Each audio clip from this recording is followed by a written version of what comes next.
स्वागतं स्वागतं स्वागतं स्वागतं स्वागत करते हम, स्वागत करते हम दिल से सबका स्वागत हम करते हैं। स्वागत करते हम, स्वागत करते हम दिल से सबका स्वागत हम करते हैं। स्वागत బాబా ఒడిలో అలౌకిక జన్మ తీసుకున్నప్పటి నుండి లాస్ట్ సో ఫస్ట్ చాలా మంచి పురుషార్థి ఆత్మ.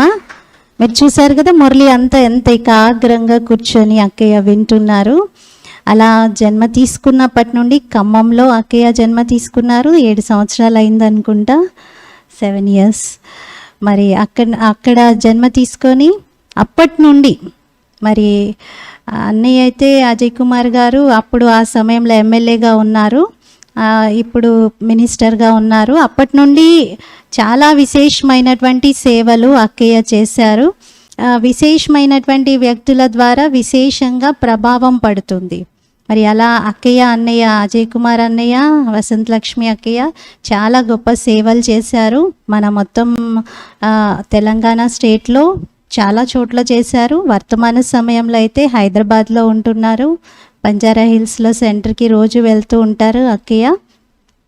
మరి అక్కయ్య గురించి ఎంత చెప్పినా తక్కువే. నేనైతే 7 years బ్యాక్ కూడా అక్కయ్యని వరంగల్లో సూరజ్భాయ్ బట్టీకి చూశాను.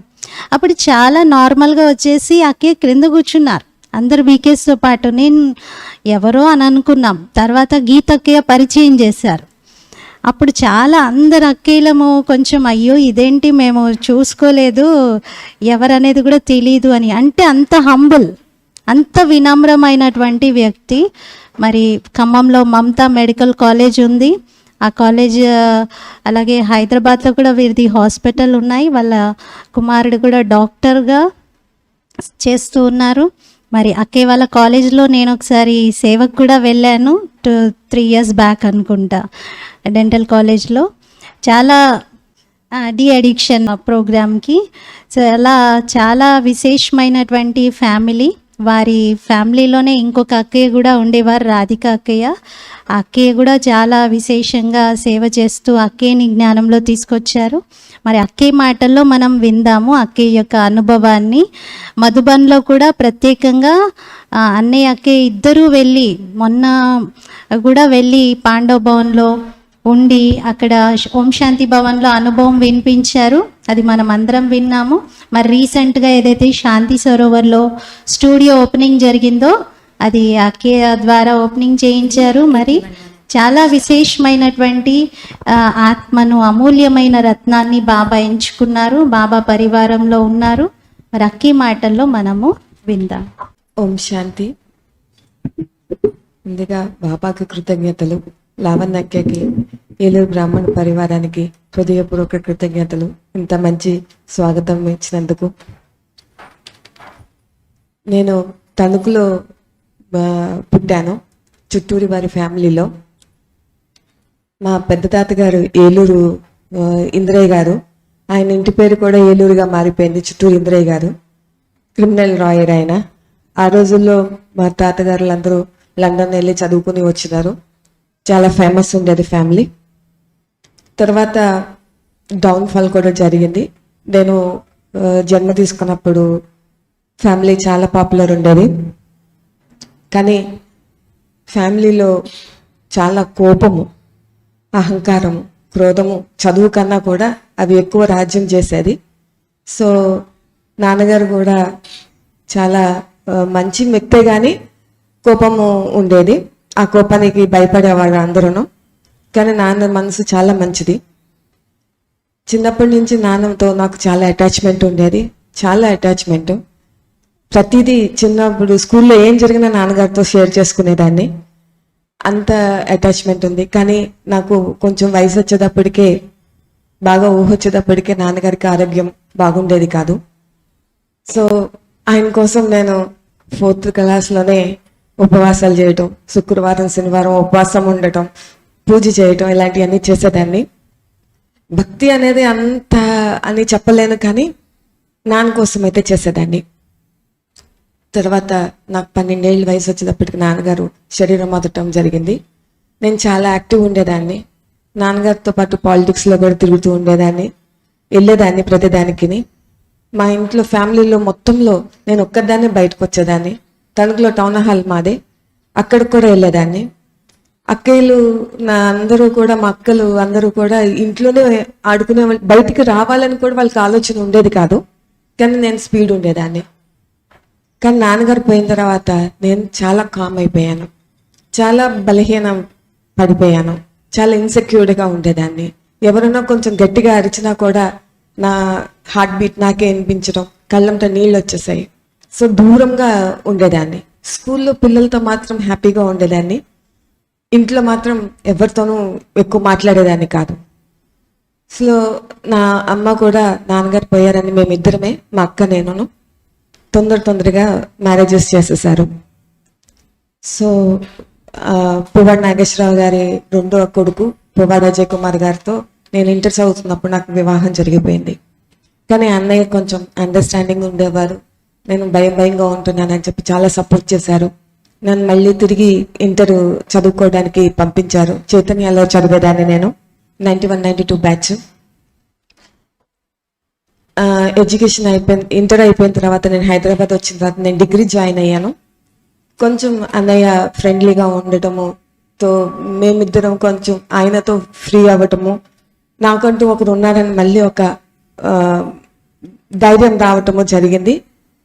సో అలా ఉండగా అన్నయ్య ఫస్ట్ నుంచి కూడా చాలా అంబిషియస్, సంపాదించాలి, ఎందులోనన్నా కూడా నెంబర్ 1గా నిరూపించుకోవటమే తప్పితే వెనక్కి తిరిగి చూడటం అన్నయ్యకి లేదు. So day and night hard work చేసేవారు.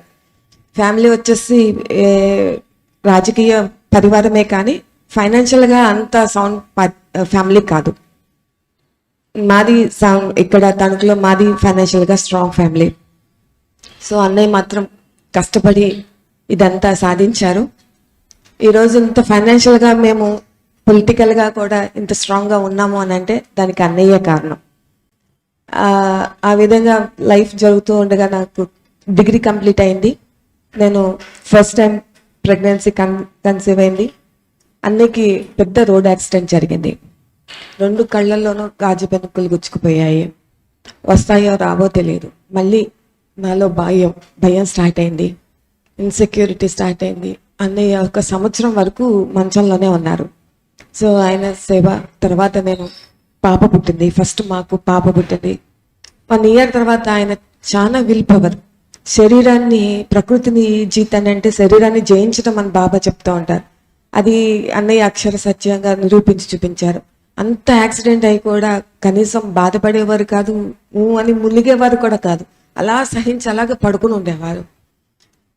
ఆ టైంలో మాకు పాప పుట్టడం జరిగింది. తర్వాత అన్నయ్య 1 ఇయర్లో రికవర్ అవ్వటం, అంటే ఒక కన్ను ఇప్పటికీ కనిపించదు, ఒక కన్నే ఉంటుంది.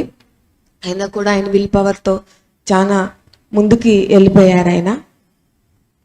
రెండోసారి బాబు పుట్టాడు. 2 ఇయర్స్ తర్వాత మళ్ళీ మాకు బాబు పుట్టాడు. సరే అంత బాగానే ఉంది. అన్నయ్య కూడా మంచిగా ఆయన his back to his business అని చెప్పి అనుకున్న టైంలో పాపకి ప్రాబ్లం వచ్చింది. సో తనకి జెనెటికల్ డిజార్డర్ డిసీజ్ అని చెప్పి ఒక రకమైన ఆ డిసీజ్కి పర్టికులర్ సైంటిఫిక్ నేమ్ కూడా లేదు, అలాంటి డిసీజ్ వచ్చింది. అది తెలుసుకోవడానికి కూడా మాకు 2-3 ఇయర్స్ పట్టింది. ఎందుకనంటే పాప చాలా యాక్టివ్ ఉండేది, కాళ్ళు కూడా నిలిచేది కాదు, పరిగెడుతూనే ఉండేది. అందులోనూ అన్నయ్య ఫ్యామిలీలో వాళ్ళకి 2 అబ్బాయిలే.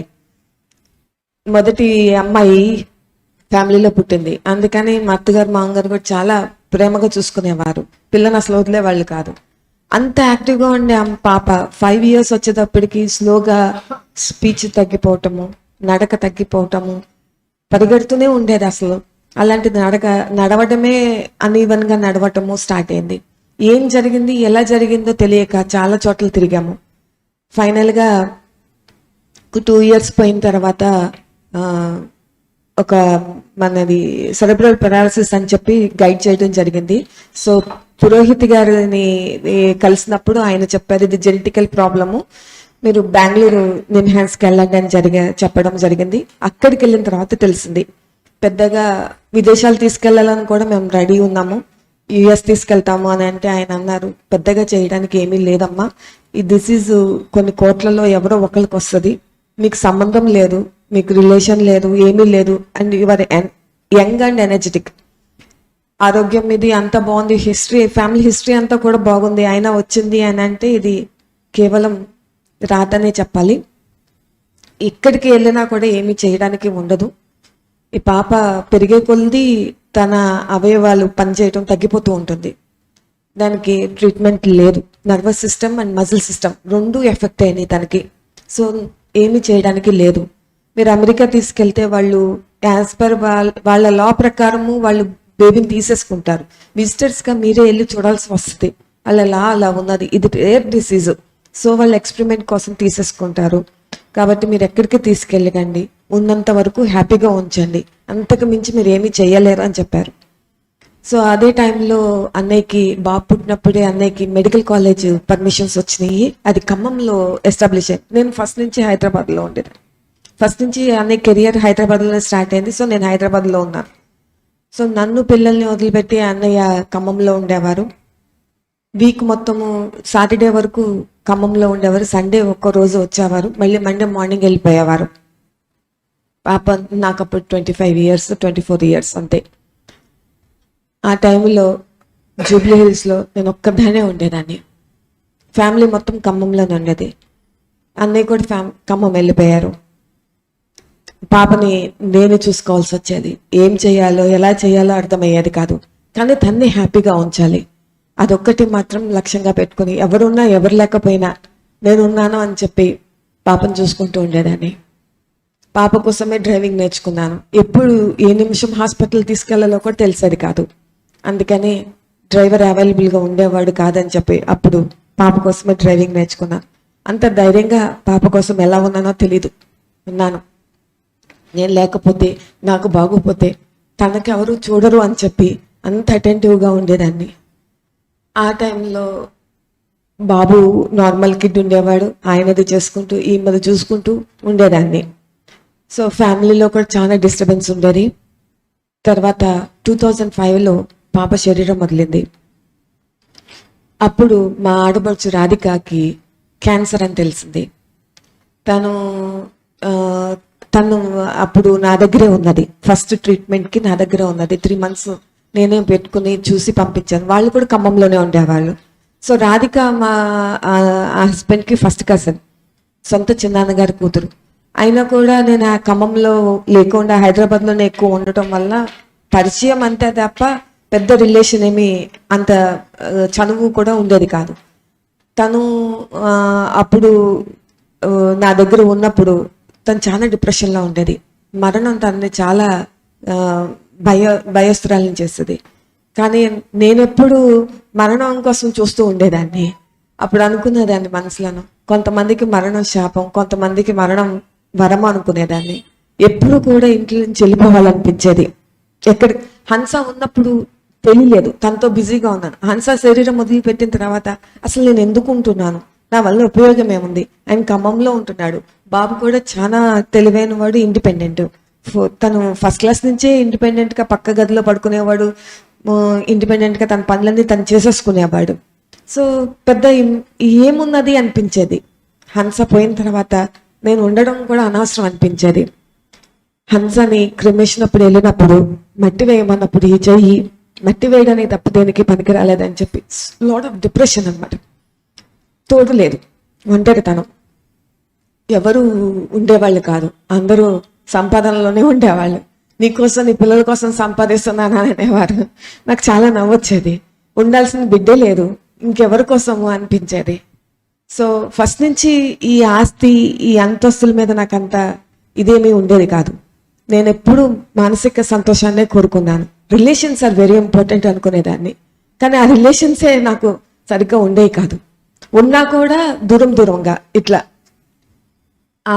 అది రిలేషన్స్తో నాకు చాలా అటాచ్మెంట్.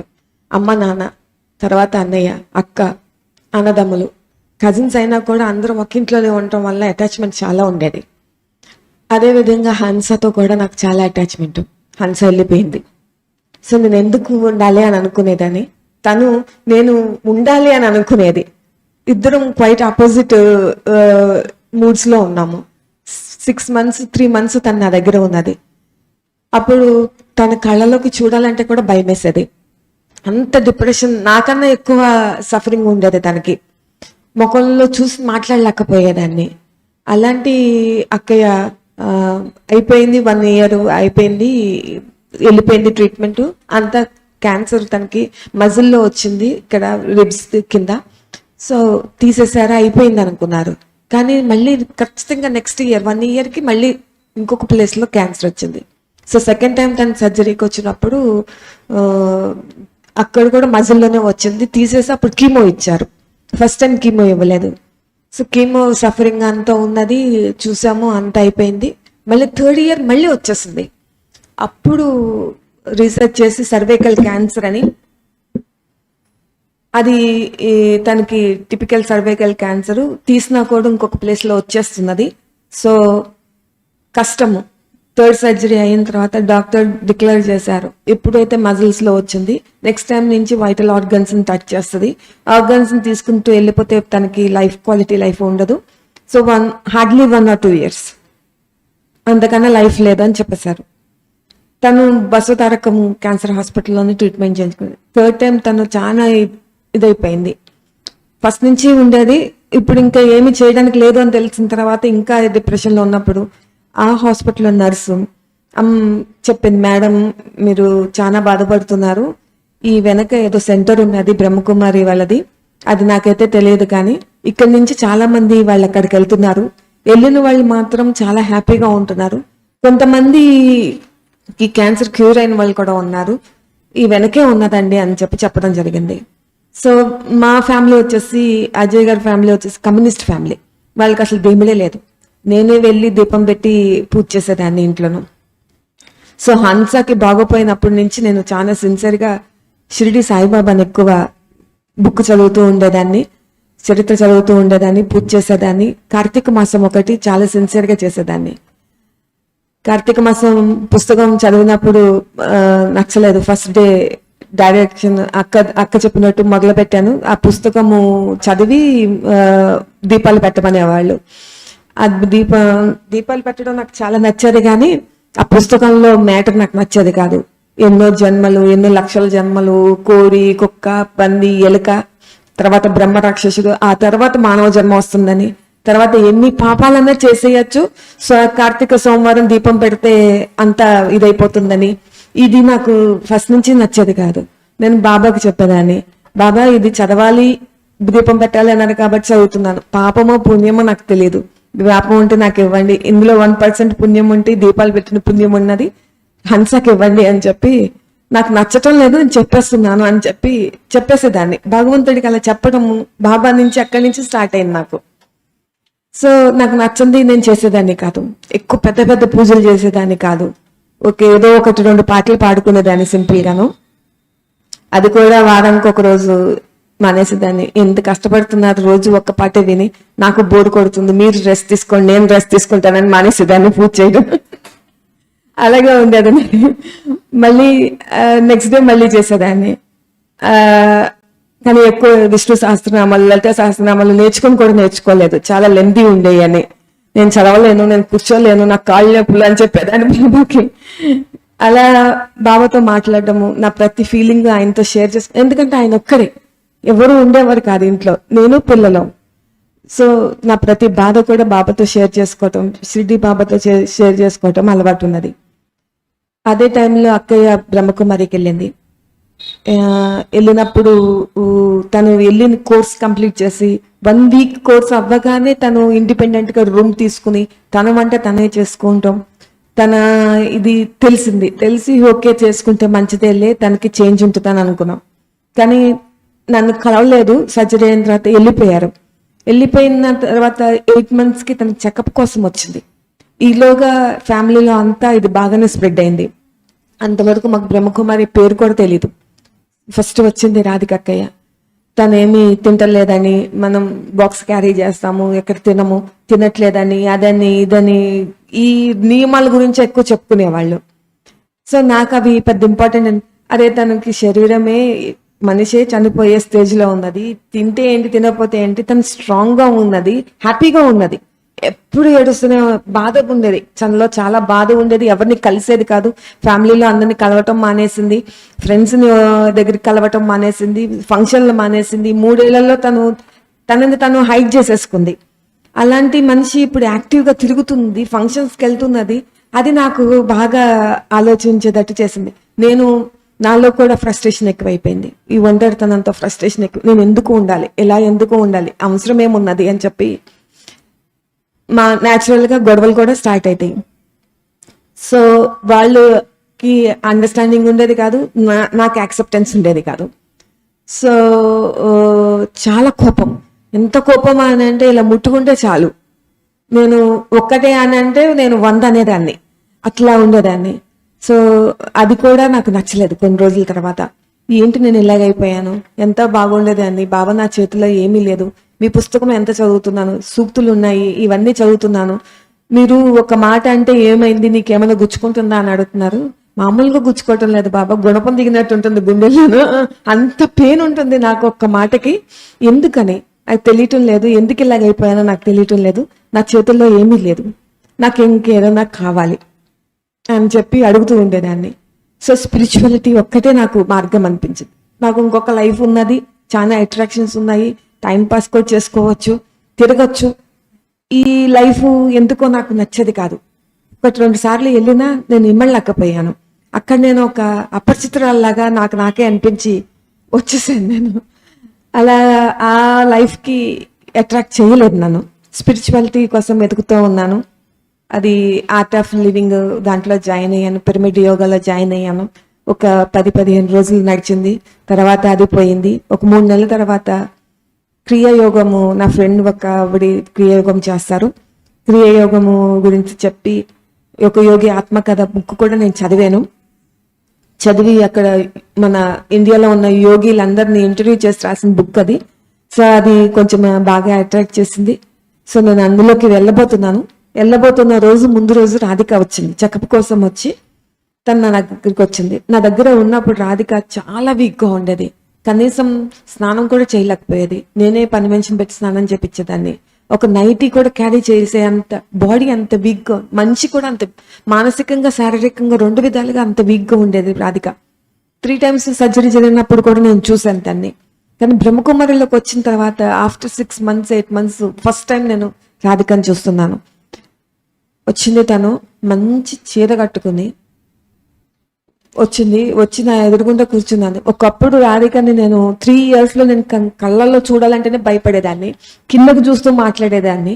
అలాంటిది ఐ టు ఐ కాంటాక్ట్, మొహం కన్ను కూడా ఆర్పలేకపోయాను. ఆ అమ్మాయిని అలా చూస్తున్న ముఖంలో ఏదో ఒక ప్రశాంతత, ఏదో ఒక శాంతి, ఒక గ్లో తెలియలేదు, ఏదో ఒక కళ. అప్పుడు ఎంతో కళగా అనిపించింది. ఇంత మంచిగా చీర కట్టుకొని అంత హెల్దీగా యాక్టివ్గా తను అలా రావటము చాలా ఆశ్చర్యం అనిపించింది. తను మాట్లాడినంతసేపు చూస్తూనే ఉన్నాను. నేను అన్నాను, వెళ్ళిపోతున్నాను, 1 గంట ఉండి వెళ్ళిపోతుంటే రాధిక ఏమో తెలియదు, పెళ్లి కూతురు లాగా ఉన్నావు రాధిక అని అన్నాను. అని అంటే నవ్వింది. ఇంటికెళ్ళి దిష్టి తీయించుకో, ఈ గంట నేనైతే కన్నారపకుండా నిన్నే చూశాను అని అన్నాను. తను నవ్వేసి సరే వదినా అని వెళ్ళిపోయిన తర్వాత నెక్స్ట్ డే మార్నింగ్ నేను కాల్ చేశాను రాధికకి. తను ఎక్కడికో వెళ్తున్నది, ఆ పేరు కూడా గుర్తుండేది కాదు. నువ్వు ఎక్కడికో వెళ్తున్నావు కదా అని అంటే, బ్రహ్మకుమారి, నేను ఇట్లా క్రియాయోగంలో జాయిన్ అవుదాం అనుకుంటున్నాను, ఈరోజు సాయంత్రం నాకు మంత్రం ఇవ్వడానికి ఆయన వస్తున్నారు. సరే, నీ దాంట్లో నీకు వచ్చిన చేంజ్ నన్ను బాగా అట్రాక్ట్ చేసింది. ఏంటి నువ్వు ఏముంటుంది, అదెళ్ళనా ఇదెళ్ళనా అని అడిగాను. ఏదైనా పర్వాలేదు వదినా, అది కన్నా ఇది ఆత్మ పరమాత్మ నుంచి శక్తిని తీసుకుంటుంది. వినే స్థితిలో లేను. అమ్మో, నాకున్న ప్రేతాత్మ సరిపోలేదని మళ్ళీ ఆత్మను పరమాత్మను, ఈ ఆత్మ ఎక్కడి నుంచి వచ్చిందిరా బాబాయ్ అనుకొని సరే అని పెట్టేసాను. క్రియాయోగంలో జాయిన్ అయిపోయాను. నా నెత్తి మీద ఎన్ని ప్రేతాత్మలు ఉన్నాయి.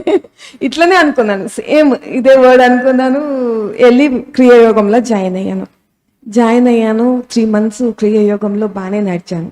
కానీ తర్వాత అవ్వలేదు. ఎందుకంటే మెడిటేషన్లో మధ్యలో ఆపి కొన్ని యోగా ఎక్సర్సైజెస్ చేయాలి. ఆ ఎక్సర్సైజ్ చేసి మళ్ళీ మెడిటేషన్లో కూర్చోవాలి అని అంటే నాకు ఒక 2-3 months తర్వాత స్థితి కుదిరేది కాదు. సో స్లోగా అది కూడా వెళ్ళిపోయింది. సో అప్పుడు బాబు ఇంటర్మీడియట్ చదువుతున్నారు. So final inter 2nd year బాబు నేనే చదివించుకునేదాన్ని, నేనే కేర్ చేసుకునేదాన్ని. అప్పుడు హైదరాబాద్ కూడా చాలా బీభత్సంగా ఉండేది. యూత్ని కంట్రోల్ చేయడం చాలా కష్టం ఉండేది. అన్నయ్య అక్కడే ఉండేవారు. బాబు చాలా తెలివైనోడు, హైపర్ యాక్టివ్. ఆయన కాపలా కాస్తూ ఉండేదాన్ని.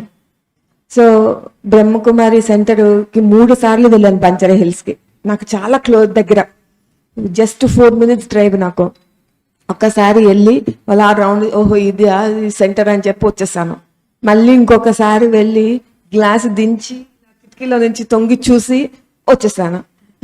3వసారి డోర్ దాకా వెళ్ళి డోర్ కొట్టి వచ్చేసాను. అలా 3 సార్లు అయిపోయింది. సరే ఇంటర్మీడియట్ అయిపోతున్నది, ఈయనతో నాతో నా బాధ్యత కూడా అయిపోతుంది. మెడిసిన్లో ఆయన జాయిన్ అయిపోయిన తర్వాత నేను జాయిన్ అయిపోతాను బ్రహ్మకుమారికి అనుకున్నా. కానీ అన్నయ్య అనుకోకుండా మేము హైదరాబాద్ నుంచి ఖమ్మం మూవ్ అయ్యాము. ఎందుకంటే బాబు చాలా హైపర్ ఉన్నాడు, ఈయనని ఇక్కడ మెడిసిన్లో జాయిన్ చేస్తే కష్టము, ఈయనకి మళ్ళీ కార్ వస్తుంది, ఈయన సెల్ ఫోన్ ఈయనకి వచ్చేస్తుంది. అంతవరకు నేను సెల్ ఫోన్ కూడా ఇవ్వలేదు అన్నయ్యని. అన్నీ వచ్చేస్తాయి.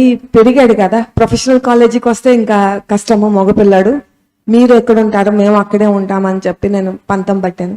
ఒక పిల్లకి ఏమి చేయలేకపోయాను నేను, నా చేతిలో ఏమీ లేదు. వీడు పాడైపోకూడదు, డబ్బు ఇంపార్టెంట్ కాదు నాకు, ఫస్ట్ నుంచి కూడా అది ఉండేది. మన లిమిట్స్లో ఉండాలి, పద్ధతిగా ఉండాలి, క్యారెక్టర్ ఇంపార్టెంట్. క్యారెక్టర్ అని అంటే మన భాష, మన ప్రవర్తన, ఇవన్నీ కూడా ఉండాలి అనేది నాకు ఫస్ట్ నుంచి ఉండేది. సో అవన్నీ పోతాయి ఆయన ఇక్కడ ఉన్నాడు అని అంటే అని చెప్పి నేను బలవంతం చేస్తే అప్పుడు ఖమ్మం మూవ్ అయ్యి ఖమ్మంలో హాస్పిటల్ మమతా కాలేజీలోనే ఆయనని జాయిన్ చేయడం జరిగింది. ఖమ్మం వెళ్ళిన తర్వాత నాకు మా మదరే చాలా బెస్ట్ ఫ్రెండ్ ఉండేవారు. నా ప్రతి కష్టంలోనూ ఆవిడ ఉన్నారు. ఆవిడతో నాకు చాలా ఫ్రెండ్లీ మూవింగ్గా ఉంటాను. ఆవిడ మీద నేను జోక్స్ వేస్తూ ఉంటాను, అవుతూ ఉంటుంది. అమ్మకి పిల్లలు కూడా చాలా అటాచ్మెంట్. మా పిల్లలకి అమ్మే ఎక్కువ అలవాటు. సో అమ్మకి హెల్త్ పోగొట్టడం వచ్చింది, హార్ట్ అటాక్ వచ్చింది, సివియర్ మ్యాసివ్ హార్ట్ అటాక్ వచ్చింది. తన హెల్త్ కూడా బాగా సప్రెస్ అయింది. నాకున్న తోడు ఒక అమ్మే. ఎవ్రీడే అమ్మకు ఫోన్ చేసి మాట్లాడేదాన్ని. అమ్మ ఎవ్రీడే నవ్వేది, హాహా నవ్వేది ఫోన్ ఎత్తగానే. నా జీవితానికి నువ్వే విలనని తెలుసు, అంత సంబాలకుగా నవ్వద్దు అనేది. అట్లా అంత చనువు అమ్మతో, అంటే ఒక ఫ్రెండ్ లాగా మాట్లాడేదాన్ని. ఇంత షేరింగ్ ఉండేది. అమ్మ కూడా అలాగే ఉండేది నా లైఫ్లో. She my best friend, philosopher, guide. And నా పెయిన్ని తగ్గించింది అమ్మ, హ్యాపీనెస్ని పెంచడానికి ట్రై చేసింది ఒక అమ్మే. ఆ అమ్మకే హార్ట్ అటాక్ రావటం, బాబుకి అడ్మిషన్ అవ్వగానే నాకు ఇంకా లోపల ఇంకా బలహీనత ఎక్కువైపోయింది. అప్పుడు బాగా ఏడ్చేసేదాన్ని, ఎందుకు ఏడుపు వస్తూ ఉండేది. అయితే ఒకరోజు పడుకుని ఆలోచిస్తా ఉంటే రాధిక మళ్ళీ గుర్తొచ్చింది. రాధిక ఎంత ఏడ్చేది, అలాంటిది ఇంత స్ట్రాంగ్ అయిపోయింది. ఇందులోకి వచ్చిన తర్వాతే తను కన్నీళ్ళు చుక్క కనిపించలేదు.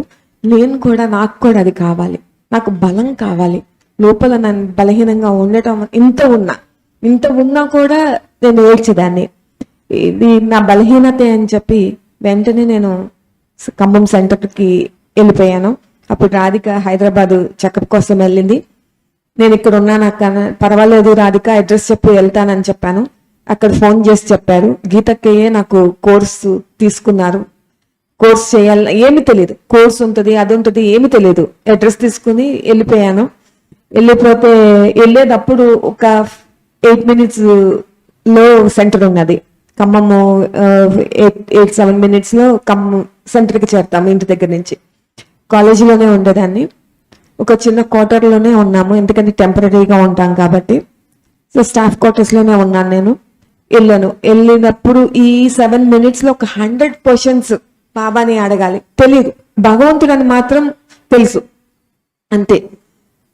100 క్వశ్చన్స్ క్యారీ చేసుకుంటూ వెళ్ళాను. ఎంత బాయిలింగ్ ఉన్నదంటే లోపల అంత బాయిలింగ్ ఉన్నది. శరీరానికి కూడా తెలుస్తున్నది వేడి, నిజంగానే తెలిసేది. అంత కోపము అంత ఫ్రస్ట్రేషన్ ఉండేది. శరీరం ఎప్పుడు గరం గరం ఉండేది.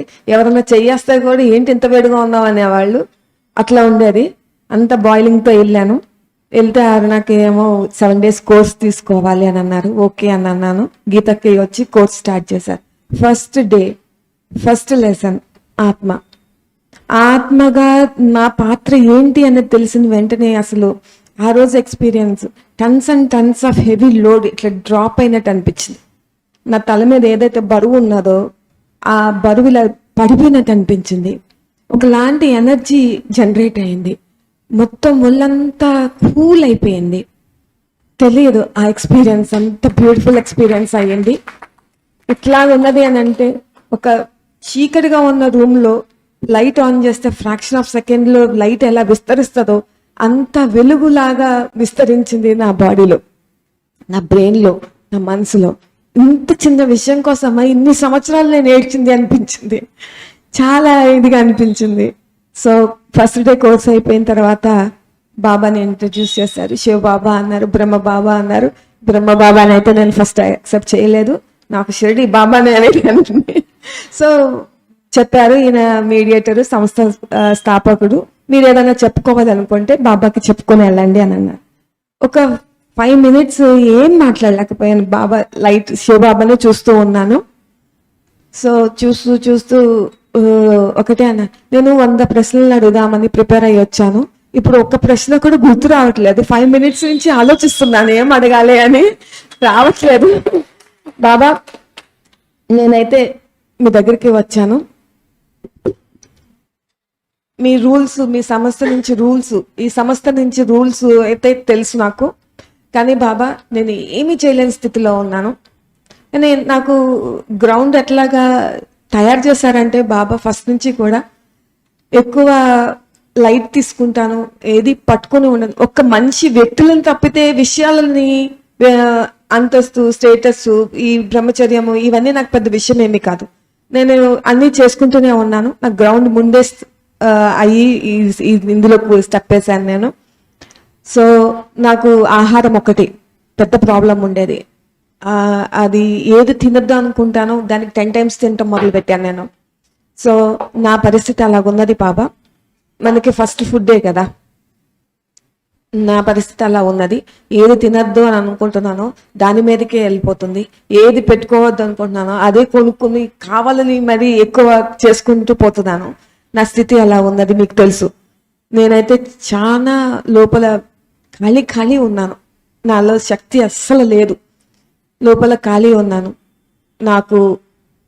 నేనేమీ చేయలేను. నేను ముందే చెప్తున్నాను, నేను ఏ రూల్స్ పాటించను. నేను దేనికైతే వచ్చానో ముందు మీరు అది చెయ్యండి, తర్వాత నేను రూల్స్ చేస్తాను. ఎట్లా రూల్స్ పాటిస్తాను. ఎట్లా ఉండాలి అంటే బాబా ఒక్కసారి వదిలేసాను అని అంటే దాని వైపుకి నేను చూడకూడదు, అలా ఉండాలి. ఆ శక్తి ప్రస్తుతానికి లేదు. హంస ఉన్నప్పుడు నేను అలాగే చేసేదాన్ని. వ్రతాలు, పూజలు, ఉపవాసం అని అంటే వండినా కూడా వాసన కూడా నాకు అట్రాక్ట్ చేసేది కాదు. ఎలా ఉంటున్నావు అని అడిగేవారు మా కజిన్స్ అందరూను. అంత స్ట్రిక్ట్ గా ఉండేదాన్ని. ఇప్పుడైతే లేను. సో ఫస్ట్ మీరు నాకు చేయండి, తర్వాత నేను మీకు ఆలోచిస్తానని చెప్పాను. ఇంత ఫ్రాంక్ గా చెప్పేశాను, వెళ్ళిపోయాను. 7 days కోర్స్ అయిపోయింది. కోర్స్ అయిపోయిన తర్వాత ఫస్ట్ డే మురళిలో కూర్చోవాలి, ఇక్కడ నుంచి రేపటి నుంచి క్లాస్కి రావాలి అని చెప్పారు. అది తెలియదు, క్లాస్ అంటే ఏంటో తెలియదు. సరే అని వస్తానని చెప్పి అని అన్నా. కానీ చెప్పడం నాకు బాగా నచ్చింది. ప్రతి ఒక్కటి అర్థమవుతూ వచ్చింది. సో రోజు చెప్తాను అని అంటే వచ్చేదాన్ని. నెక్స్ట్ డే నేను ఒక క్లచ్ తీసుకుని వచ్చాను. మురళి అంటున్నారు. నేను 4th rowలోనో 5th rowలోనో కూర్చున్నాను. ఏంటి మురళి అంటే ఏంటి, ఇప్పుడు మురళి వాయిస్తారేమో, ఫ్లూట్ వాయిస్తారేమో అని అనుకున్నాను. కూర్చున్నాను. అందరు హ్యాండ్ బ్యాగ్స్ వేసుకొచ్చారు. ఏంటి అందరూ హ్యాండ్ బ్యాగ్స్ వేసుకొచ్చారు, ఓహో నేను కూడా రేపు పొద్దు నుంచి హ్యాండ్ బ్యాగ్ వేసుకొద్దాంలే అనుకున్నాను.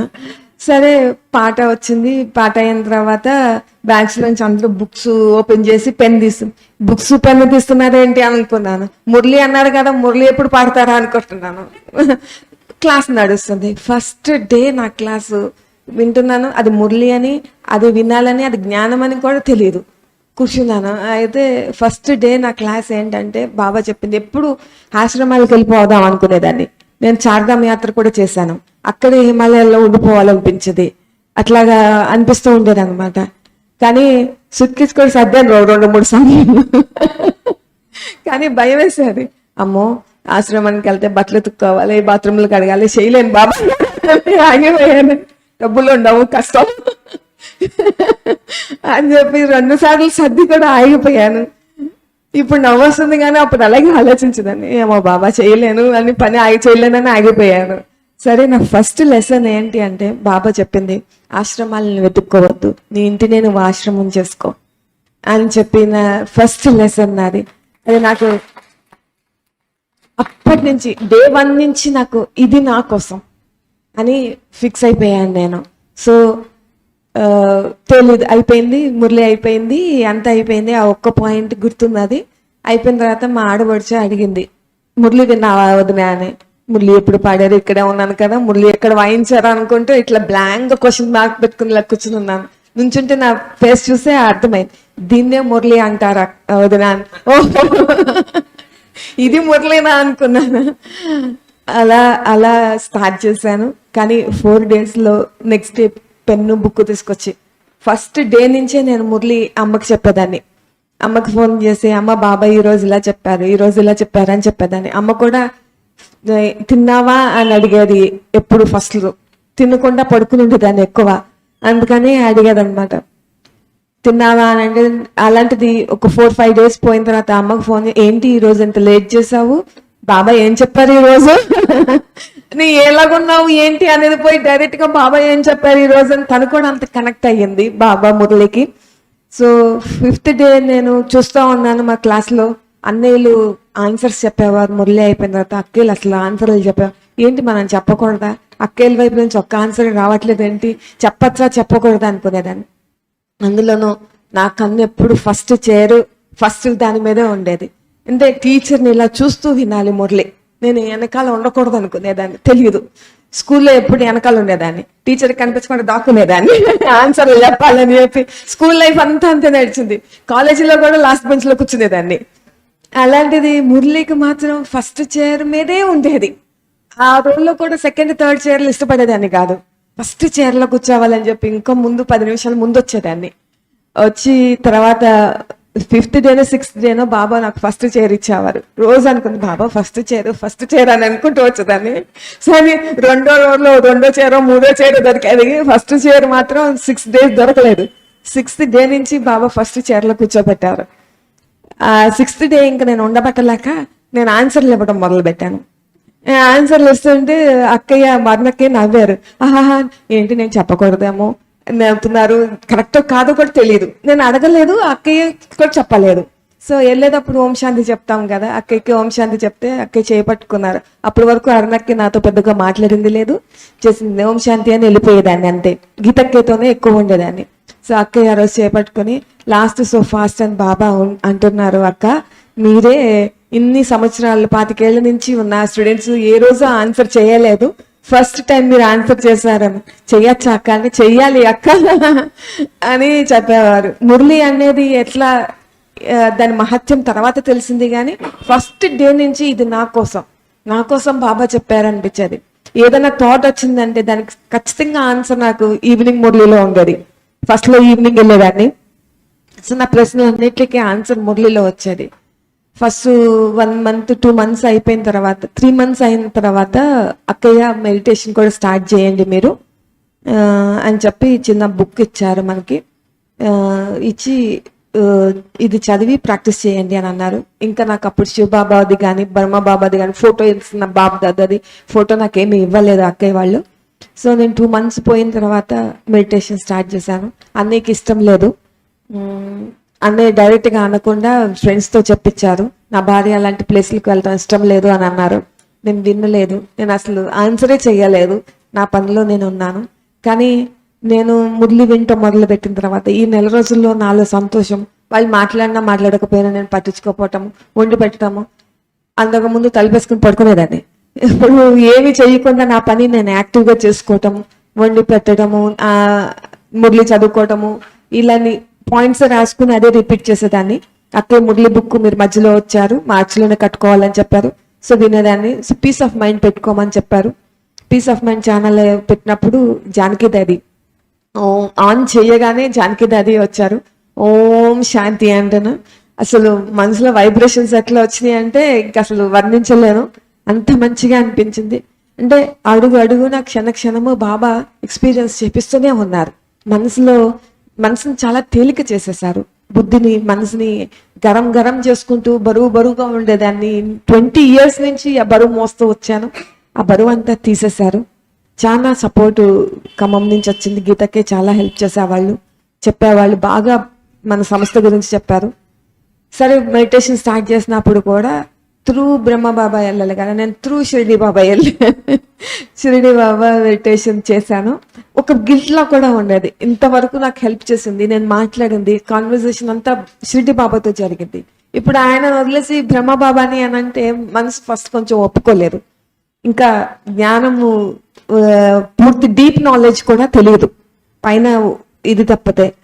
సో మెడిటేషన్ చేసినప్పుడు ఏ ప్రేమ కోసం అయితే పరితపించానో, ఏ తోడైతే కావాలి అనుకున్నానో, ఆ తోడు ఆ ప్రేమతో మనసంతా నింపేశారు బాబా ఫస్ట్ డే ఎక్స్పీరియన్స్తో. ఇంట్లో కూడా అంత వాతావరణం మారిపోయింది. అంటే నెక్స్ట్ డే నుంచి అన్నయ్య ఆయనకే, ఆ రోజు నుంచే అన్నయ్య ఆయనే వచ్చి నేను మాట్లాడినా అని వెళ్ళిపోయేవారు. అలాంటిది ఆయన మాట్లాడటము, ఆయన సంతోషంగా ఉండటము, ఇదంతా ఇంటి వాతావరణం కూడా అంతా హ్యాపీగా మారిపోయింది ఎప్పుడైతే బాబాని నేను ఇంటికి ఆహ్వానించాను. అది ఆహ్వానించడం అని కూడా తెలియదు. తర్వాత గీతకి అంతా చెప్తూ వచ్చారు. సో స్లోగా ప్రోగ్రెస్ అయ్యాను. కృష్ణ భగవంతుడు కాదు అంటే కృష్ణ భగవాన్ హై అని చెప్పి మురళి బుక్ లో కూడా రాశాను. తర్వాత అప్పుడు డీప్ నాలెడ్జ్, ఎప్పుడైతే మెడిటేషన్ మొదలు పెట్టానో అప్పుడు డీప్ నాలెడ్జ్ తెలుసుకుని ముందుకు వెళ్తూ వచ్చాను. అలాగే అన్నయ్య పాలిటిక్స్ లోకి ఎంటర్ అయ్యారు. ఎంటర్ అయినప్పుడు వైఎస్ఆర్సీపీలో ఉన్నారు. నేను ఖమ్మం వెళ్ళినప్పుడు మన స్టేట్ రెండుగా విడిపోవటం జరిగింది. సో వైఎస్ఆర్సీపీ ఆంధ్రలోకి వచ్చేసింది, ఆంధ్రాని సపోర్ట్ చేసేటప్పటికి అన్నయ్య ఇంకా పార్టీలో ఉండకూడదు అని చెప్పి కామ్ అయిపోయారు, వదిలేశారు. సో కాంగ్రెస్ నుంచి పిలుపు వచ్చింది కానీ అన్నయ్య వెళ్ళలేదు. తర్వాత సోనియా గాంధీ గారి దగ్గర నుంచే కాల్ వచ్చిన తర్వాత అప్పుడు కాంగ్రెస్ లో ఎంటర్ అయ్యారు. కాంగ్రెస్ లోకి వచ్చినా కూడా ఆయనకి సీట్ వస్తుందని గ్యారంటీ లేదు, సీటు రావట్లేదు. కానీ అన్నయ్యకి నన్ను అడుగుతూ ఉండేవారు, మీ బాబాని అడుగు అనేవారు. అడిగేవారు కానీ మన దాంట్లో అడగటం లేదు. సరే అని చెప్పి నేను నవ్వు ఊరుకునేదాన్ని. ఆ రోజు జనవరి మిలన్ ఉన్నది, నా ఫస్ట్ మిలన్ అంటే ఏంటో కూడా పెద్దగా ఐడియా లేదు, కొంచెం బ్రీఫ్ ఎక్స్ప్లెనేషన్ ఉన్నది. సో ఆ రోజు పొద్దున్న మెడిటేషన్ చేసినప్పుడు బాబా ముందు పెట్టాను. బాబా నాకు తెలియదు, ఈ ఆత్మ నేను అడిగితే మీరు చేస్తారు అన్న కాన్ఫిడెన్స్ తో ఉన్నారు. భక్తిలో ఉన్నప్పుడు కూడా అన్నయ్యకి చాలా నమ్మకం, నేను ఏదైనా ఫైల్ పని అవ్వకపోతే ఇచ్చి పూజలో పెట్టి అనేవారు. అప్పుడు ఇంత షూరిటీ ఉండేది కదా, నేను బాగానే చేశానని ఇచ్చేసేదాన్ని. ఇప్పుడు జ్ఞానంలోకి వచ్చిన తర్వాత గ్యారంటీ ఉన్నది. సో నాకు తెలియదు, నేను అడిగితే మీరు చేస్తారు అన్న భావం ఆయనకు ఉన్నది. సో బాబా ఏం చేస్తారో మీరు చెయ్యండి అని చెప్పి నేను చెప్పేశాను. ఆ రోజు ఈవినింగ్ మురళికి వెళ్ళినప్పుడు బాబా ఇచ్చిన వరదానము విజయీ భవ, సఫలత స్వరూప భవ అని 2 వరదానాలు ఇచ్చారు.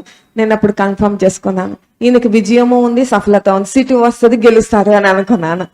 అని నేను వచ్చిన తర్వాత మళ్ళీ మర్నాడు అన్నయ్య అడిగినప్పుడు మా బాబా చెప్పారు, మీకు సీటు వస్తుంది, మీరే గెలుస్తారు. ఈ 2 చెప్పేటప్పుడు అన్నయ్య షాక్ అయిపోయారు. ఇంత కాన్ఫిడెన్స్ మనం భక్తిలో లేదు, ఇంత కాన్ఫిడెంట్ గా చెప్తున్నాడే అంట అనుకునేమో. ఎన్నిసార్లు అడిగేవాళ్ళు. అక్కడ చాలా ఫైట్ జరిగింది. ఢిల్లీలో కూర్చుని అన్నయ్య ఒక 10-15 days లాస్ట్ మూమెంట్ లో సీట్ డిక్లేర్ చేశారు అన్నయ్యకి. 26 days ప్రచారానికి టైం ఉన్నది. ఆ 15 days రోజు నైట్ ఫోన్ చేసి మా బాబా చెప్పారు మీకే సీట్ వస్తుంది, మీరే గెలుస్తారు కూడా అని చెప్పేదాన్ని. మీరు సీట్ వస్తుంది, మీరు సీట్ తెచ్చుకుని రండి అనేదాన్ని. సో ఫాదర్, ఇంత ఎక్స్పీరియన్స్ ఉన్న ఫాదర్ కూడా డౌటే, కష్టము అని అన్నారు. నేను ఒక్కదాన్ని అంత గ్యారంటీ ఇచ్చేదాన్ని. సో అలాగా బాబా అంటే భావన అన్నయ్యకి బాగా కూర్చుంది. నిజంగానే సీట్ వచ్చింది. 26 రోజులు అయినా కూడా అన్నయ్య తుమ్మల నాగేశ్వర గారు అంటే సీనియర్ మోస్ట్ నాయకుడు, ఆయన తెలుగుదేశం నాయకుడు, ఆయనను ఓడించి కాంగ్రెస్ నుంచి అన్నయ్య గెలవటము ఇట్స్ అ ట్రాక్ రికార్డ్. ఎప్పుడో 84లో కాంగ్రెస్ గెలిచింది, మళ్ళీ గెలవలేదు. మళ్ళీ 2015లో అన్నయ్య గెలిచారు కాంగ్రెస్ నుంచి. అన్ని ఇయర్స్ తర్వాత కాంగ్రెస్ పార్టీ నుంచి అన్నయ్య గెలవటము, అది తుమ్మల గారు లాంటి హేమాహేమి నాయకుడితో గెలవటము అంతా బాగా అప్పుడు భావన కుదిరింది. అప్పుడు గెలిచిన తర్వాత మరి గెలిపించారు కదా మా బాబా, మరి వస్తారా అని అంటే అప్పుడు అరుణకి రమ్మన్నారు, మరి వస్తారా అని అంటే ఆ రోజు అన్నయ్య సెంటర్కి వచ్చారు. సెంటర్కి వచ్చి ఇది నాకు బాబా ఇచ్చిన విజయం. ఆ రోజు నుంచి బాబా అంటే భావన చాలా అన్నయ్యకి ఉన్నది. ఆ రోజు నుంచి ఏదన్నా ఉన్నా కూడా మీ బాబా ఏమంటున్నారు అని అడిగేవారు. అదే విధంగా సెకండ్ టైం ఎలక్షన్లో కూడా చాలా టఫ్ అయింది. టీఆర్ఎస్ పార్టీలోకి వెళ్ళారు అన్నయ్య. వెళ్ళిన తర్వాత ఖమ్మంలో 10 మంది నిలబడితే ఒక్క అన్నయ్య గెలిచారు టీఆర్ఎస్ పార్టీ నుంచి. మొత్తం కాంగ్రెస్ వచ్చింది. ఆ విజయం కూడా తెలుగుదేశము నామా నాగేశ్వరరావు గారు, చంద్రబాబు నాయుడు గారు కూడా వచ్చి మీటింగ్ పెట్టారు. ఇన్ని ఏళ్లలో కాంగ్రెస్ చరిత్రలోనే లేదు, ఎప్పుడు మీటింగ్ కాంగ్రెస్ హైకమాండ్ వచ్చి మీటింగ్ పెట్టలేదు. రాహుల్ గాంధీ గారు కూడా ఖమ్మం వచ్చి మీటింగ్ పెట్టారు అన్నయ్యకి వ్యతిరేకంగా. ఎంతమంది వర్క్ చేశారు, అందరూ ఓడిపోతారని అనుకునేవారు, కానీ నేను ఒక్కదాన్ని మాత్రం నిశ్చయంతో ఉండేదాన్ని. బాబా ఉన్నారు, నీతిగా నిజాయితీగా పనిచేసిన వాళ్ళకి పంచభూతాలు వ్యతిరేకించినా నేను సహాయం చేస్తానని బాబా చెప్పారు మనకు మురళిలో. సో నేను దానికే కట్టుబడి ఉన్నాను. నాకు అసలు డౌట్ కూడా రాలేదు. ప్రచారానికి అన్నయ్య నన్ను 2 months పంపించారు. తెలీదు ఎందుకంటే నేను ఎప్పుడు బయటికి వెళ్ళింది లేదు, చేసింది లేదు. మైక్ లో మాట్లాడాలంటే కూడా నాకు చాలా భయం ఉండేది. కానీ డే 1 నుంచి బాబా నాకు మైక్ ఇస్తూనే ఉన్నారు. ఫస్ట్ లో అయితే నాకు గుండె చప్పుడు నాకే వినిపించేది. అప్పుడు గీతకి బాబాను తలుచుకుని వెళ్ళండి అని చెప్పేవారు. సో అలాగా ఖమ్మంలో ప్రచారానికి నేను 2 months ఇంటింటికి తిరిగాను. తిరిగినప్పుడు ఒకటే చెప్పుకునేదాన్ని, బాబా ఈ ఆత్మ ఎందుకు నన్ను నమ్మి పంపిస్తుందో నాకు తెలియదు.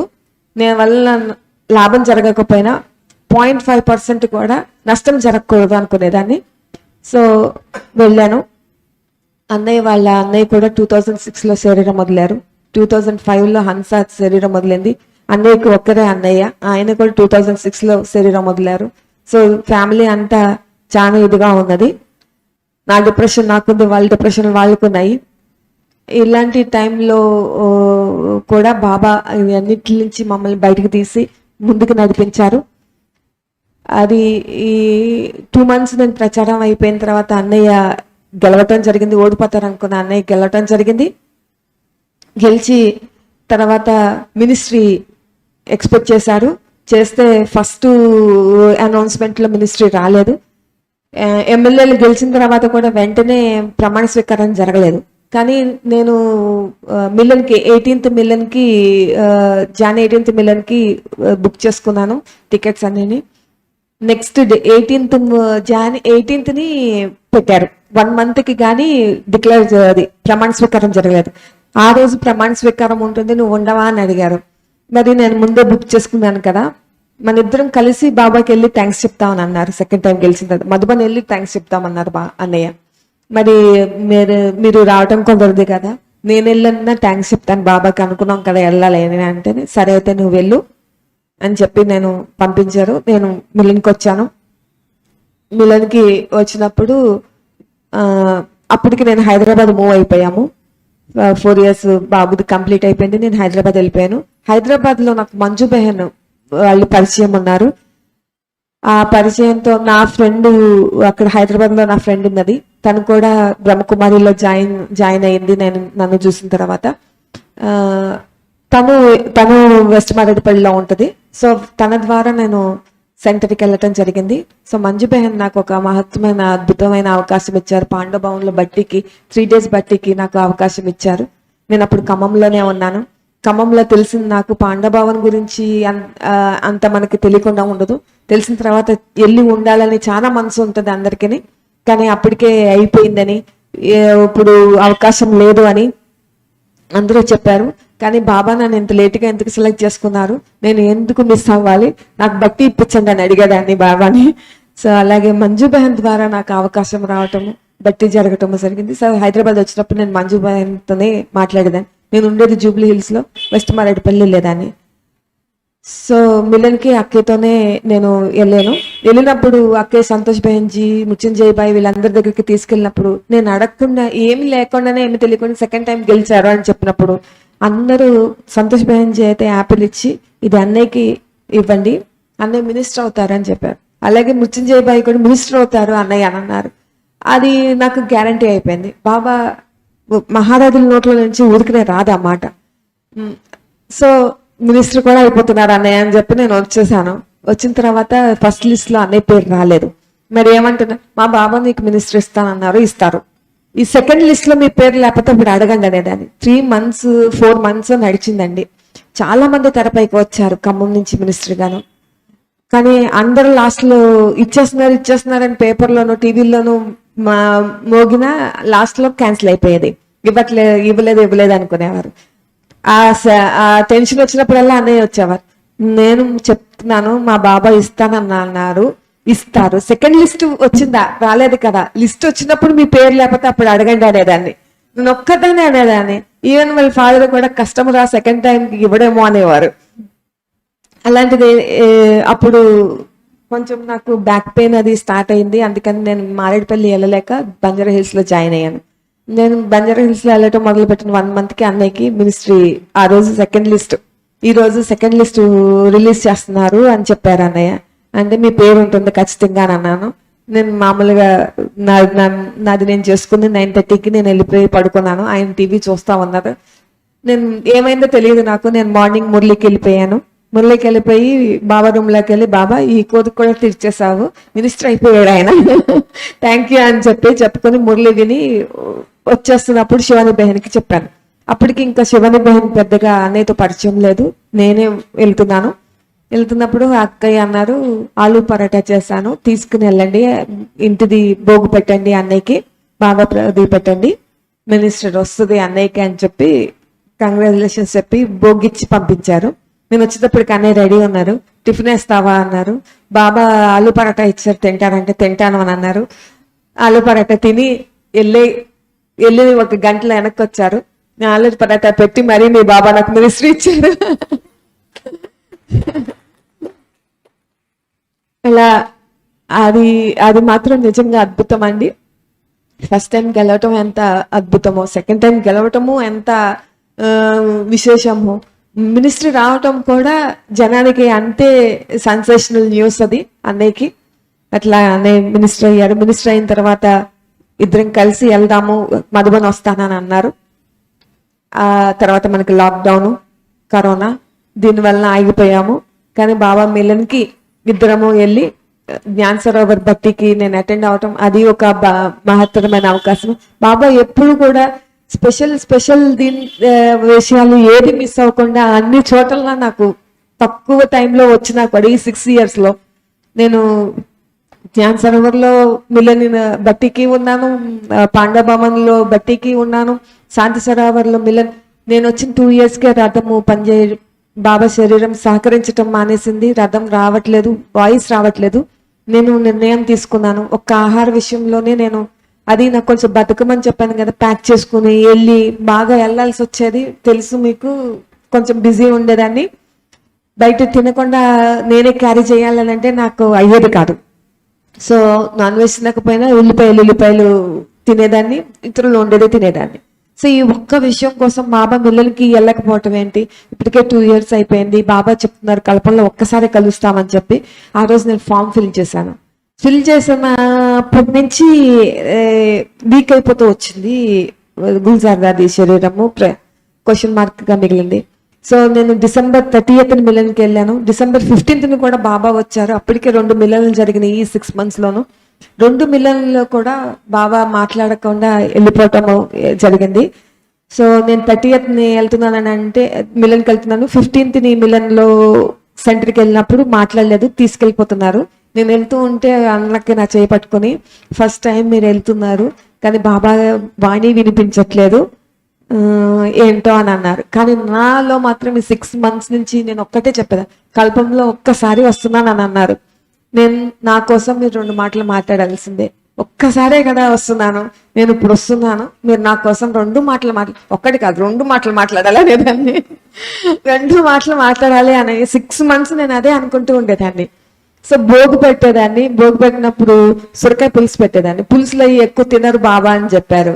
అంటేనే మాకు కంపల్సరీ ముద్దపప్పు పులుసు వండాలి. ఒకరోజు వండి పెట్టి, బాబా పులుసు బాగుంటుంది, మీకు నచ్చదంట, పర్వాలేదు తినండి, రండి తినండి అని చెప్పి పెట్టేదాన్ని. బాబా మీకు ములక్కాయ తెలుసో లేదో, ఇలా ఇలా ఇలా కొరుక్కుని తినాలి, అని పిలిచండి బాగుంటుంది ములక్కాయ అని చెప్పి అట్లా తినిపించాను. ఆ రోజు నాకు పిలిచండి పిలిచండి అని అంటే బాబా పిలుస్తున్నట్టు నాకు అట్లాగా అనిపించి చాలా ఇదిగా తినిపించాను. పులుసు పెట్టాను, తింటారో తినరో, ఇష్టం ఉండదంట బాబాకి, పులుసు పడేది కాదంట ముబ్బసం వలన అని ఇట్లా అనుకుంటూ ఉండేదాన్ని. కానీ నేను మిలన్కి వెళ్ళినప్పుడు, ఫస్ట్ మిలన్కి వెళ్ళినప్పుడు డైనింగ్ హాల్కి తీసుకెళ్లారు. విఐపి డైనింగ్ హాల్లో పెద్ద పిక్చర్ ఉన్నది. అక్కడ బాబా ములక్కాడ తింటున్నారు. ఓ మీకు ములక్కాడ ఇష్టమా, ఈమెకి రాదేమో, ములక్కాడ తింటమే రాదేమో అనుకున్నాం. మేము గోదావరి జిల్లా వాళ్ళం, బాబా పులుసులు ఎక్కువ వండుకుంటాం కూర్చొని. అలాగా బాబాకి భోగు పెడితే అంత పెద్ద పిక్చర్లు చూపించారు. బచ్చి నువ్వు వరి అవుతూ నాకు ఇదే ఇష్టం అని చెప్పి. అలా ఎన్ని ఎక్స్పీరియన్సెస్. ఆ రోజు December 29th నా బర్త్డే. నేను వద్దని అనుకున్నాను, నేను ఎవరికి చెప్పలేదు. కానీ బాబు ఫోన్ చేసి ఇది గీతకి చెప్పడము, రతన్ మోహన్ దాది నా చెయ్యి పట్టుకుని కేక్ కట్ చేయడం, నేను అసలు ఊహించను కూడా ఊహించలేదు. ఇంత మహారథి నన్ను ముట్టుకుంటుందని ఆవిడ ఒళ్ళో తల పెట్టుకునే అవకాశము నాకు ఇచ్చారు. అది వండర్ఫుల్ ఎక్స్పీరియన్స్. అలాగే 30వ తారీఖుని బాబా వచ్చారు. అందరూ హల్చల్ నడుస్తున్నది, వెళ్ళిపోతున్నారు. బాబా నేను 2 మాటలు మాట్లాడాలి కదా, నేను వచ్చాను కదా అని అంటున్నాను. సరిగ్గా నా గొంతులో మాట జానకి దాదీది వినిపించింది. ఆ రోజు జానకి దాదీ డిమాండింగ్ గా, బాబా సబ్ బచ్చా ఆగాయానా, న్యూ ఇయర్ హైనా, 2 బాత్ బోలో, ఏసా డిమాండింగ్ గా వచ్చింది. 2 మాటలు మాట్లాడాలి కదా, వచ్చాను కదా అని అన్నట్టుగా నేను అంటున్నాను. అదే మాట జానకి దాదీది వచ్చింది. ఆ రోజు బాబా మాట్లాడారు. ఆ రోజే వాణి వచ్చింది. ఆ 6 months లోనూ వాణి రాలేదు. ఆ రోజు బాబా మాట్లాడారు. అది చాలా అలా బాబా హృదయంలో నన్ను కూర్చోబెట్టుకున్నారు. అది ఆ మిలన్ అలా చూసుకుని, న్యూ ఇయర్ చూసుకుని, జానకి దాది బర్త్డే చూసుకుని, అన్ని కంప్లీట్ చేసుకుని నేను వెనక్కి రావటం జరిగింది. అదేవిధంగా మురళి ఫస్ట్ మిలన్ అప్పుడు అక్కయ్యలు చూపించారు. గ్రిల్ దగ్గర అంత దూరము ఇంతమంది ఉంటారు అక్క, ఇక్కడ కూర్చోవడం కూడా మనం గొప్పే అని చెప్పారు. చెప్పినప్పుడు మరి ఇంత కష్టపడి అంత దూరం నుంచి వచ్చి అంత దూరంలో ఎలా కూర్చుంటాను బాబా, ఆ గ్రిల్ దగ్గర కూర్చోపెట్టండి అని అన్నాను. సరే సూరజ్ బాయిది బట్టిది అదంతా అయిన తర్వాత బాబా వచ్చి కూర్చున్నప్పటికప్పటికే 1 గంట అయిపోయింది. అమ్మో బాబా నేను గుండ్రంగా ఉన్నాను, ఆ కింద అలా కూర్చోలేను, ఆ లాస్ట్ సోఫాలో కూర్చోబెట్టండి, మెత్తగా ఉంటుంది, కూర్చోగలుగుతాను, ఇంతసేపు నేను కూర్చోలేను అని అనుకున్నాను. లాస్ట్ సోఫాలో కూర్చున్న తర్వాత అటు నుంచి చూపిస్తా ఉంటే లాస్ట్ సోఫా కూడా చాలా దూరంలో ఉన్నది. పోనీ 3వ సోఫాలో 4వ సోఫాలో కూర్చోబెట్టండి అని నేను వెళ్ళింది లేదు, చేసింది లేదు, ఫస్ట్ డే నుంచి అడుగుతూనే ఉండేదాన్ని. అలాగే బాబా నన్ను మిలన్ లో 3rd bench లోనే కూర్చోబెట్టారు. 3rd సోఫాలోనే కూర్చుని బాబాని ఇట్లా చూసుకుని వచ్చాను. నేను భక్తిలో కూడా భగవంతుని ఇలా చూడాలి, దూరంగా నుంచి చూడటము ఇష్టం ఉండేది కాదు. తాతగారు ఎంపీగా మా తాతగారే ఏలూరు ఎంపీ కింద ఉండేవారు, సుబ్బారావు గారు, చిట్టూరు సుబ్బారావు గారు. అప్పుడు తిరుపతి మేము బాగా వెళ్ళేవాళ్ళము. తర్వాత రాజకీయం ఎప్పుడైతే మా చేతి నుంచి వెళ్ళిపోయిందో అప్పుడు మేము మానేసాం తిరుపతి వెళ్ళటం. మళ్ళీ నా పెళ్ళైన తర్వాత మావయ్యతో ద్వారా వెళ్ళేవాళ్ళం. నా కోసము తీసుకెళ్లేవారు ఆయన, ఇయర్లీ వన్స్ వెళ్ళేవాళ్ళం. తర్వాత మావయ్యది కూడా అయిపోయింది, పదవి అయిపోయింది. పదవి అయిపోయిన తర్వాత అన్నయ్య ఒకసారి తీసుకెళ్లారు. క్యూలో నుంచున్నాము, విఐపి క్యూలో అయినా క్యూఎన్ నుంచున్నాము. చాలా రష్ ఎక్కువైపోయింది, విఐపి క్యూ కూడా చాలా రష్ ఉన్నది. అప్పుడు అన్నాను అన్నమాట, ఓ మీద పడిపోతుంటే అన్న, బాబా స్వామి మీకు తెలుసు, మీరేమో పదవి ఉన్న వాళ్ళకే దేవుడు, పదవి లేకుండా ఏమీ లేకుండా తీసుకొచ్చి నన్ను ఇక్కులో నుంచి పెట్టారు, ఇంకోసారి నన్ను పిలవకండి, ఎలాగా ఈయనకేదో పదవి పాడేయండి, అప్పుడు నన్ను పిలవండి, నేను ఇలా చూసుకోవాలి. ఇది తొణుకుంటూ తోసుకుంటూ అక్కడికి వచ్చిన తర్వాత అక్కడ లాగేసేవాళ్ళు. మన తిరుపతి తెలుసు కదా, అక్కడి నుంచి గెంటేస్తారు. ఇలా నేను రాను, తృప్తిగా చూసుకోవాలి మిమ్మల్ని, ఈయనకి ఏమైనా పదవి ఇవ్వండి అప్పుడు వస్తాను అని అన్నాను. అన్న తర్వాత ఒక 4-5 years నేను తిరుపతి వెళ్ళలేదు. అన్నయ్యకి చాలా నమ్మకం, ఎవ్రీ ఇయర్ తిరుపతి వెళ్తారు. వెళ్ళి వచ్చారే కానీ నేను 5 years వెళ్ళలేదు. ఎమ్మెల్యేగా గెలిచిన తర్వాత ఫస్ట్ టైం తిరుపతి వెళ్ళాము. తిరుపతి వెళ్తున్నాం అక్క అన్నప్పుడు గీతకి అన్నారు, మన యాదగారు స్వరూపాలే కదా విగ్రహాలు, వెంకటేశ్వర స్వామి ఎవరు యాదగారో చెప్పగలరా అన్నాను. ఎవరు యాదగారు అని అన్నా. అని అంటేనే బ్రహ్మబాబా యాదగారు, ఎందుకంటే బ్రహ్మబాబాకి అంత త్యాగం చేశారు కాబట్టి కలియుగంలో వెంకటేశ్వర స్వామికి జరిగినంత ఉత్సవం ఎవరికి జరగదు. సో మన బ్రహ్మబాబనే కదా, నిజం అక్కయ్య అని చెప్పి బ్రహ్మబాబాని చూడడానికి వెళ్తున్నాను అని చెప్పి సంతోషంతో ఉన్నాను. అప్పుడు గుర్తొచ్చింది, బాబా భక్తిలో కూడా మీరు నా మాట ఇంత విన్నారా, 5 సంవత్సరాలు నన్ను తీసుకుని వెళ్ళారు, ఈయనకు 10 వచ్చిన తర్వాతే మళ్ళీ నన్ను తీసుకుని వచ్చారు.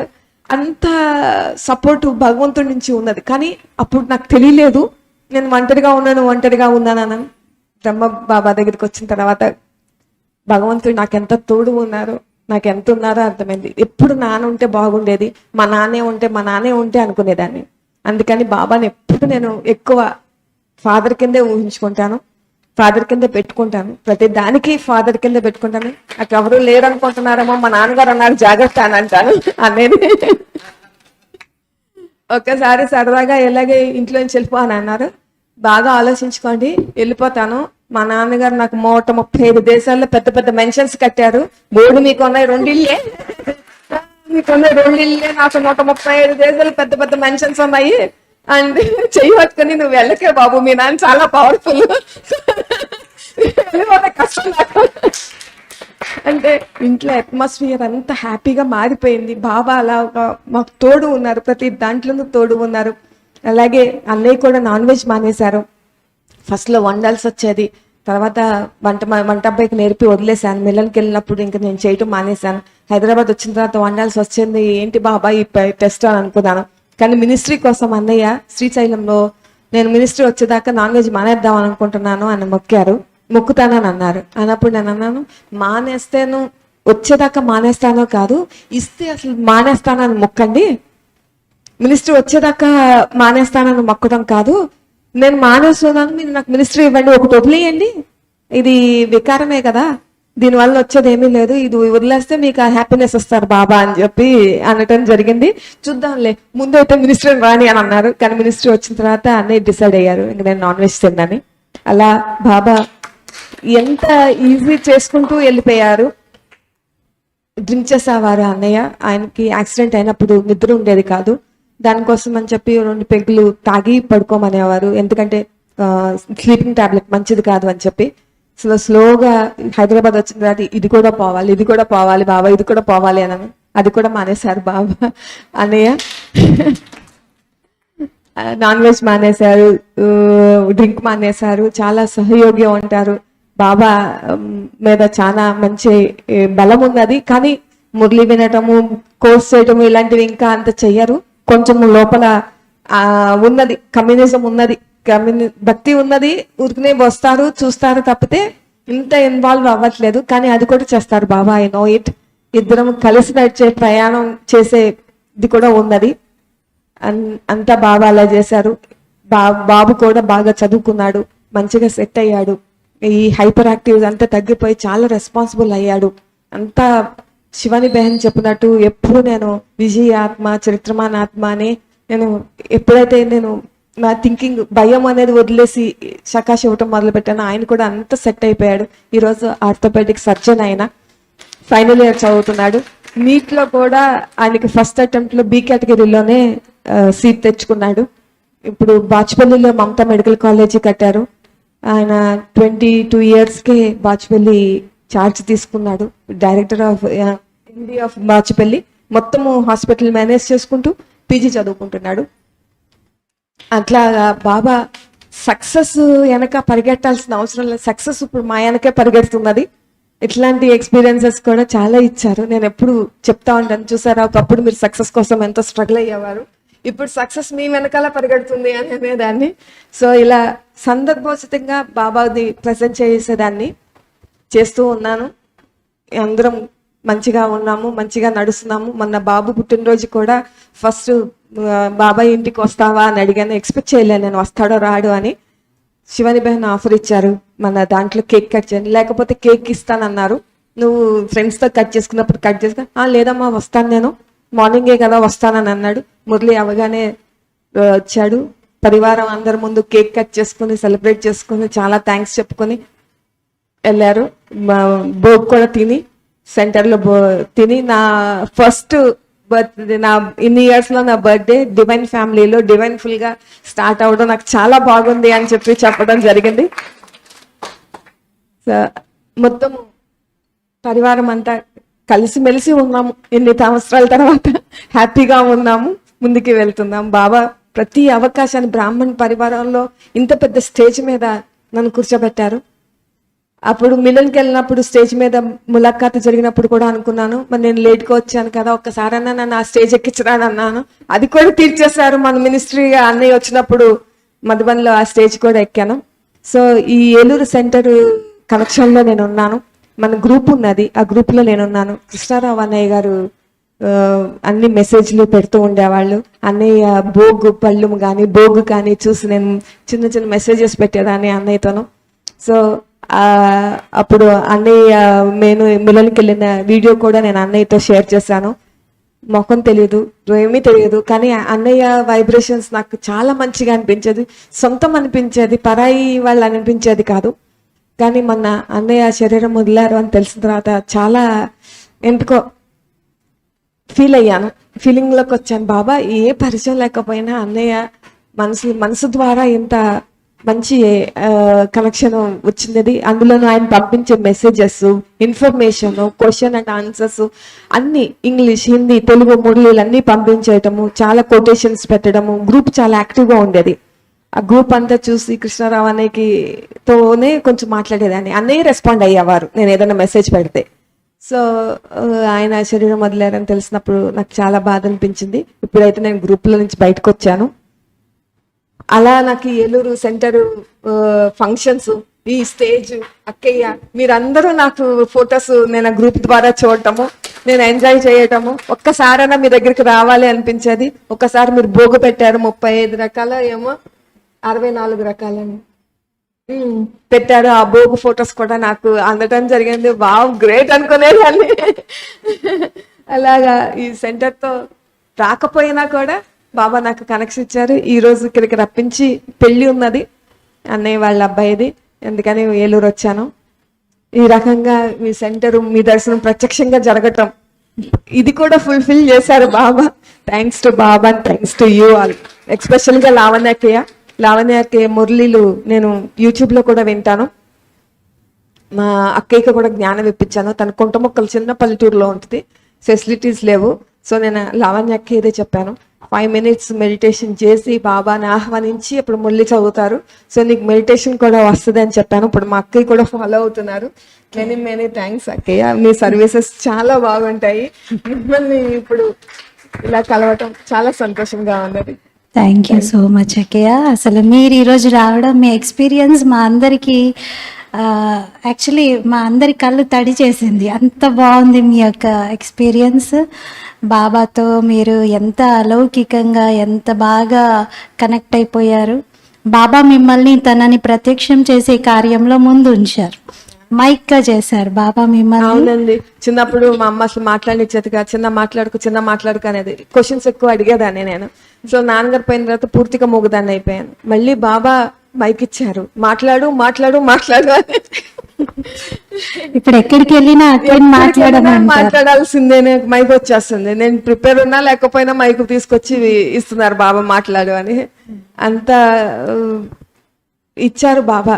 నేను నా ఐడెంటిటీనే లేదండి. అన్నయ్య బిజినెస్ లో కానీ పాలిటిక్స్ లో కానీ నేను ఎక్కడ లేను. బిజినెస్ లో అసలు లేను, నేను ఇంట్లోనే ఉండేదాన్ని. కాబట్టి పరివారం సొంత చుట్టాలకి తప్ప ఖమ్మంలో నేను అసలు పరిచయమే లేదు. అజయ్ గారికి ఒక భార్య ఉందని తెలుసు, కానీ నేనే ఆయన భార్య అన్నది ఎవరికి తెలియదు. నేను రాజకీయంగా వచ్చినప్పుడు నేను వెళ్తే కూడా వేరే వాళ్ళ పేరు చెప్పేవాళ్ళు కాదు, ఈవిడ పేరు వసంతలక్ష్మి అని చెప్పాల్సి వచ్చేది అందరికీ. అలాంటిది అదే ప్లేస్ లో నాకు ఐడెంటిఫికేషన్ ఇచ్చారు. నన్ను ఇంట్లో కూడా అందరూ ఏమి చెయ్యను కాదు, ఇంట్రెస్ట్ ఉండదు. 10,000 రూపాయలు లెక్క పెట్టేటప్పటికే నాకు విసుకొస్తుందండి. అబ్బా, ఇది ఏం లెక్క పెడతారో, ఏం ఖర్చు పెట్టుకోవాలి కానీ లెక్క పెట్టుకొని ఏం చేసుకుంటాం అనిపిస్తుంది. నా మెంటాలిటీ అది. I was not sticking to so much in to this things అనమాట. ఏదో పేరు తెచ్చుకోవాలి, సంపాదించాలి, పాపులర్ అవ్వాలి అనేమి ఉండేది కాదు. కానీ అందుకని నాకు అంత ఇంట్రెస్ట్ ఉండేది కాదు. నేను ఎప్పుడు తెలుసుకోను. అన్నయ్య ఎంత సంపాదించినా ఆయన నాకు తెలియదు, అది అందరికీ తెలుసు. సో అందుకని ఇంట్లో అందరూ ఏమనేవారంటే, ఈమెకేమీ రాదు, ఏమీ చేయదు, ఏమీ రాదు అని అనేవారు. అది కూడా ఒక్కొక్కసారి కోపం వచ్చేది. ఈ డిప్రెషన్లో అది బాగా ఇరిటేట్ చేసేది అనమాట. సో బాబా అది కూడా తీసేశారు. ఏ స్థానంలో అయితే నా పేరు కూడా తెలియదో అందరూ నేనేమి చేతగానిదాన్ని అనుకున్నారు, అక్కడ నన్ను బాబా నిరూపించారు. 10 మందిలో నన్ను నిరూపించండి అని అడిగేదాన్ని. లేదు పంచాయతీ పెట్టండి, మీరు నా నాన్నగారా, ఇప్పుడు మీరు మా నాన్నగారు కదా, నన్ను నిరూపించండి అనేదాన్ని అని అడిగేదాన్ని నేను బాబాని.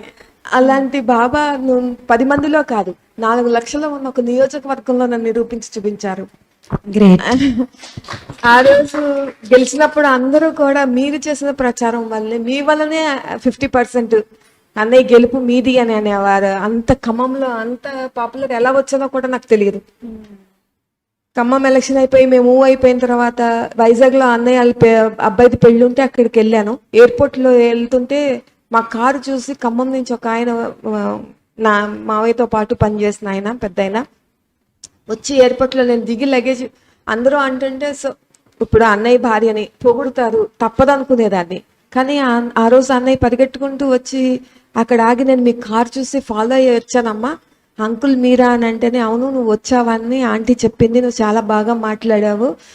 పక్కన ఆయనతో చెప్తున్నారు, ఏమనుకుంటున్నావయ్యా మా అమ్మాయి పులిలాగా చేసింది ప్రచారం అని అంటే నేను నిజంగా ఆశ్చర్యపోయాను.